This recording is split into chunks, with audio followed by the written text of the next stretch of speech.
पटना में नई सरकार की तैयारी शुरू हो गई है जो 2025 से 2030 तक चलेगी। ठंड भी बढ़ने लगा है और हमारे साथ प्रोफेसर रामबली चंद्रवंशी जी हैं।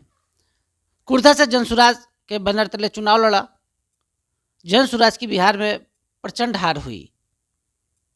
हम सबसे पहले सर ने बड़ी मजबूती से चुनाव लड़ा है। सबसे पहले कुर्था वासियों ने जो आशीर्वाद सर को दिया है, इस पर क्या कहेंगे? ये कुर्था के विधानसभा क्षेत्र के मतदाता भाई बहन हो या पूरे बिहार के, जो लोगों ने यह जनादेश दिया है उसका मैं स्वागत करता हूं, सम्मान करता हूं।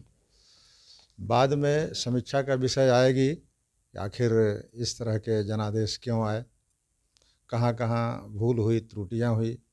प्रथम दृष्टया यह भी लगता है कि भारतीय जनता पार्टी जिस तरह से एक पॉलिटिकल पार्टी के रूप में एक्ट कर रही है, उससे जनतंत्र की गला कहीं न कहीं घोटा जा रहा है।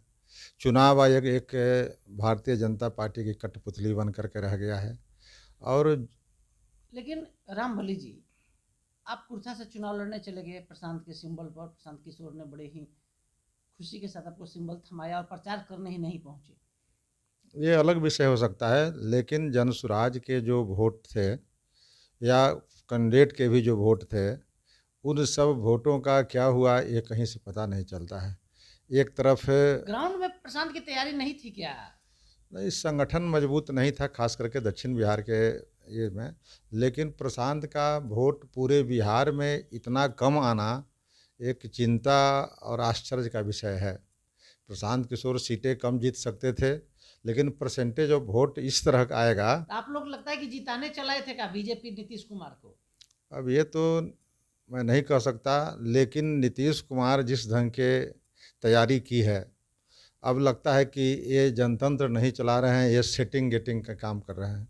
आज 25 वर्षों से 2007 में इन्होंने जीविका दीदी का निर्माण किया बिहार के अंदर, और जीविका दीदी के मार्फत एक पॉलिटिकल वीपन जो बनाया है, राजनीतिक जो एक शस्त्र बनाया, और कार्यकर्ताओं से भी ज़्यादा बढ़ चढ़ के काम कर रहे हैं। और इसमें उन्होंने 40,000 करोड़ रुपये दे करके इसका भरपूर दुरुपयोग किया। इससे कहीं न कहीं जनतंत्र जो है शर्मसार हो रही है। तो आप नीतीश कुमार पर सर हमला कर रहे हैं, बीजेपी पर हमला कर रहे हैं, चुनाव आयोग पर हमला कर रहे हैं। सर, आपके नेता प्रशांत किशोर को रणछोड़ किशोर कहा जा रहा है। देखिए, प्रशांत किशोर बड़ा फैक्टर नहीं थे। प्रशांत किशोर जी ने जो राजनीति की थी, उस राजनीति को बिहार के अधिकांश लोगों ने सिद्धांततः पसंद किया था। अब व्यवहारिक तौर पर जितने उनके सपोर्टर थे या जिनके उतने लोग थे, उन लोगों ने भी अगर वोट दिया होता तो आज प्रशांत जी की, जनसुराज की यह स्थिति नहीं होती। इससे लगता है कि कहीं न कहीं मामला में कुछ घाल। 50 से ज्यादा सीट है सर आरजेडी जिस पे हार गई है। आप लोगों ने हरा दिया है, आपकी पार्टी तीसरी पोजीशन पे रही है सर। देखिए, मैं तो जब चुनाव में बूथ पर जा रहा था, लगभग 50 से अधिक बूथों पर मैं स्वयं गया था, और जो स्थिति देखी थी, ये सब जगह उदासीनता थी।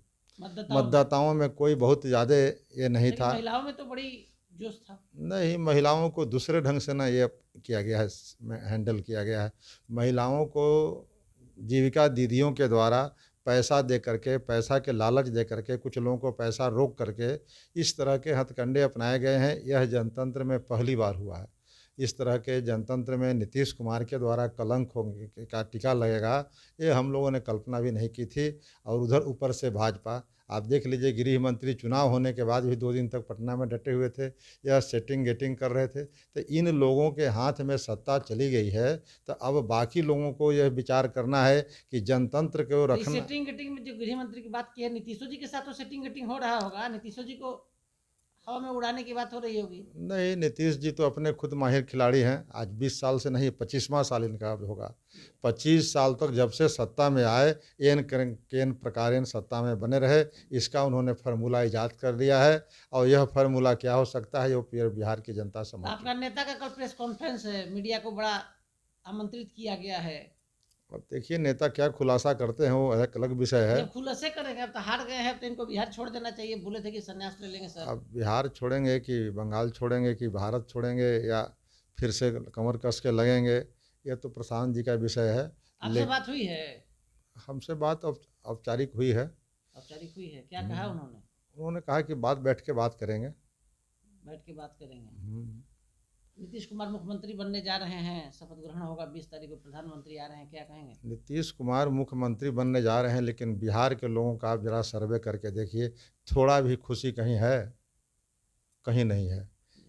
नहीं, यहाँ के बेरोजगार तबाह हैं, यहाँ के गरीब लोग तबाह हैं, दलित तबाह हैं, हर लोग के ऊपर तबाही है। और नीतीश कुमार पैसे के बदौलत और जीविका दीदियों के बदौलत सरकार में किसी तरह आने का हथकंडा बना लिया और उससे आ रहे हैं। तो इस तरह के जनतंत्र विरोधी हरकत जो बिहार के अंदर सत्ताधारी दलों के द्वारा हो रहा है, यह एक बहुत बड़ी खतरे की घंटी है। इस पर बिहार के सारे लोगों को जाति से, धर्म से, मजहब से अलग उठ करके विचार करने की ज़रूरत है कि बिहार जो जनतंत्र की जननी रही थी, आज वहाँ जनतंत्र लगभग समाप्त होता जा रहा है।